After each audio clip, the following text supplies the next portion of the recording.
My husband made me turn the car around minutes before the border. What we found in the trunk wasn't just illegal, it was a betrayal so deep, I cut ties with my parents forever. On the way to a family reunion, my husband went pale and whispered, "Turn the car around now." I was stunned. Why? "Just turn around, please." I trusted him and it saved us. When I found out why, I never saw my parents the same way again. The plan was simple.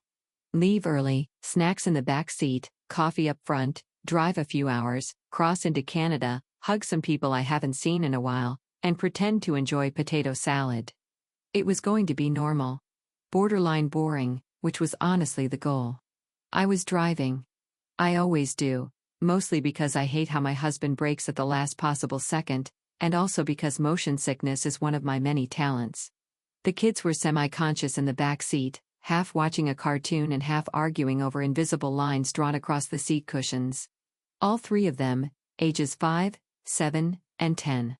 Tiny chaos in matching neck pillows. It was fine. Not magical, not miserable, just fine until he said it. "Turn around now." I didn't react at first, or I did, but not in a real way. I laughed or smirked. One of those reflexes you do when you think someone's kidding, but not funny enough to deserve a laugh. "Why?" I asked. He didn't answer right away. Just stared straight ahead, then said, "Please, just turn around." That's when I knew it wasn't a joke. My husband doesn't do panic. His default settings are calm, and occasionally tired. I have seen him get through a kitchen fire with less tension. So, I took the exit, last one before the border. It curved off gently, like the road itself was offering me a second chance.